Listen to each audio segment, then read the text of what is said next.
Magandang araw mga kaibigan. Gusto kong magbigay ng reaksyon dito sa pinaka-latest na pahayag ni PBBM, yung kaguluhan sa Ayungin Shoal sa West Philippine Sea. Ito sabi nyo sa ABS-CBN News, ang headline ganito: Marcos, incident in Ayungin should not happen again.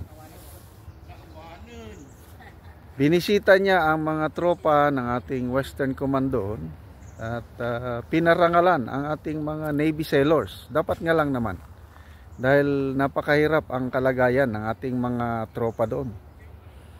Nasugatan nung 8, naputulan ng kamay ng isa at yun, binigyan ng parangal. That's good.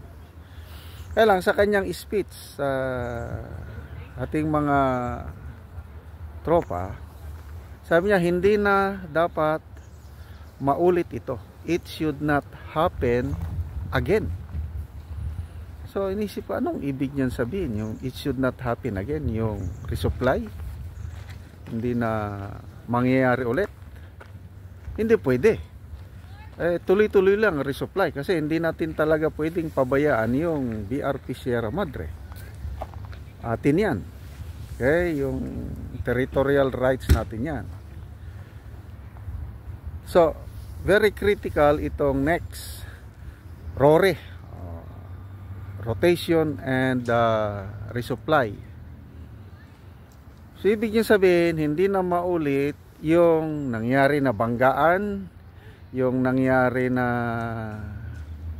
nakakaya dahil ang mga Chinese Coast Guard itak, palakol, lancheta lang ang dala.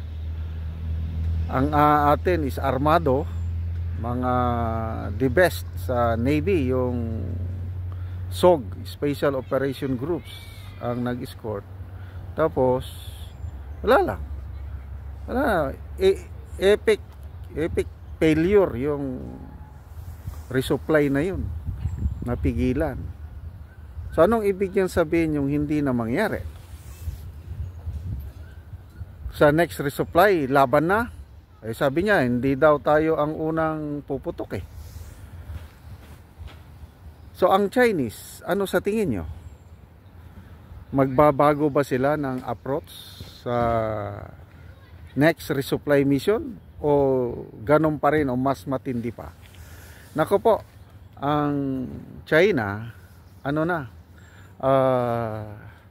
yung pambubuli nila, hindi na yan titigil. Tuloy-tuloy yan.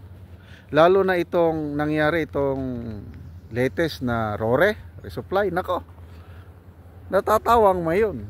Sa isip nila, wala. Mga Pilipino, walang bayag. Takot. Kasi sinorender ang mga firearms eh. Walang firearms, sinorender lang. Wala lang. Walang laban.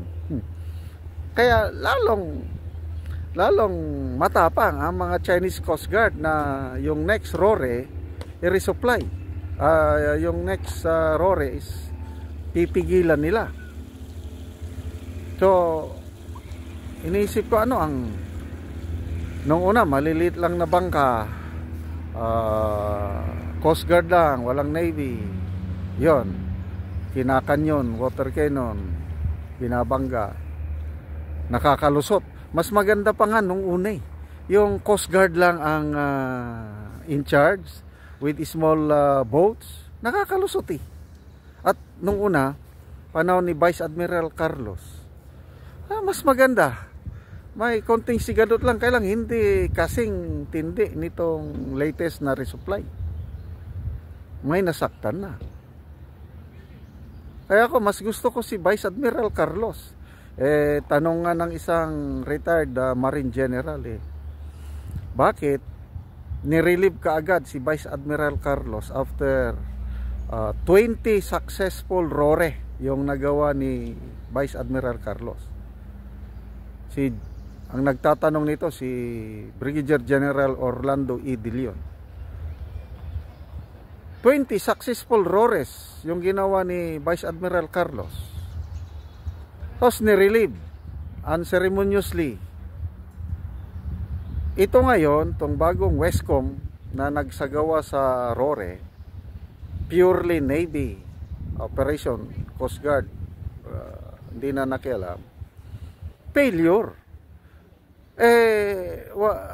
Ang tanong ni General De Leon is, bakit hindi i-relieve itong new Westcom chief and his staff, itong epic failure nila? Ayun. Kaya, ito, bagong development. Itong mga next Rory daw, i-announce na ng Malacanang. Sige nga. Kasi, dalawang beses ng failure hindi in-announce yung yung airdrop, hindi in-announce yun. Nalaman na lang natin na inagaw ng Chinese Coast Guard yung pagkain. Tapos yung evacuation ng may sakit na sundalo natin, hindi natin nalaman yun kung hindi dahil sa sources ng mga media. Itong latest incident, hindi rin idinitalye, tago. Nauna pa ang China na nagpahayag sa pangyayari.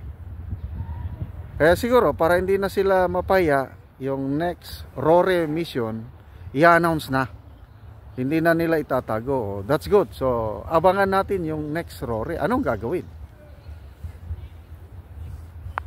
Epic failure itong nangyari na Navy ang nagdala from 6 different direction na kayang-kayang na block ng Coast Guard. So airdrop na subukan na rin, di rin. Navy magdadala na ng the most ito opinion ko lang, guess ko lang ito. Baka magdala na ng US Navy destroyer. Mas maganda pa. Yung ating Rore, samahan ng isang destroyer ng US Navy. O Australia, Japan.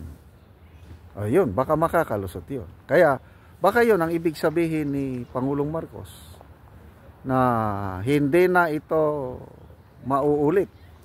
Kasi, yan na. Tutulungan na tayo ng ating mga ni Uncle Sam.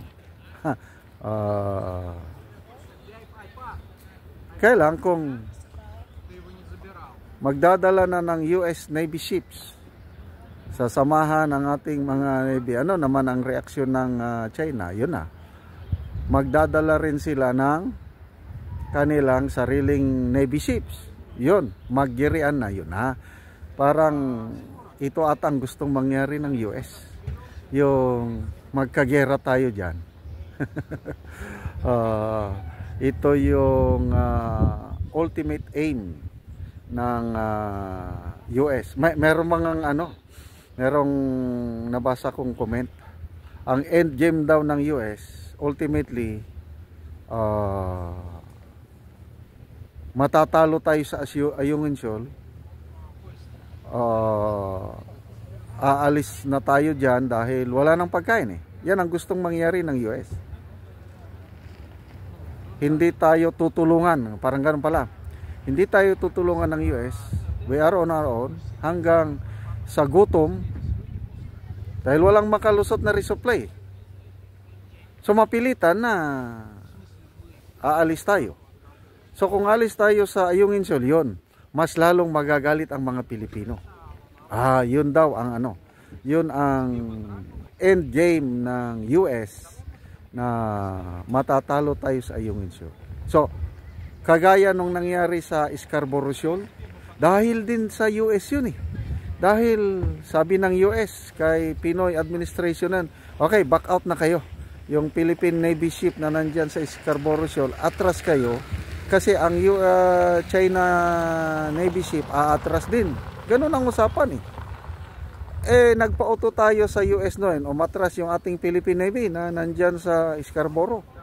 Only to find out, ang China Navy nandun lang. So naisahan tayo doon ng dahil sa kasinungalingan ng US.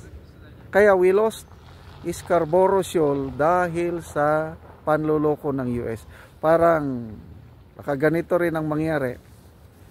We are on our own. Di tayo tutulungan para masira yung BRP Sierra Madre, magutom ang mga sundalo doon natin hanggang alis tayo. Oh. Pag napaalis na tayo sa Ayungin Siya, edi mas lalong maraming magagalit na Pinoy. Yun. Kung galit na tayo, giyera na. Yun, papalakpak ang US kasi may another proxy war sila. After Ukraine, ginawa nilang proxy ang Ukraine. Tayo naman ang susunod na proxy nila dito, labanan natin ang China. Yun ang gustong-gusto ng US. At yun naman ang gustong-gusto ng administrasyong ito, susunod palagi sa US. Grabe, anong nangyayari sa ating bansa ngayon.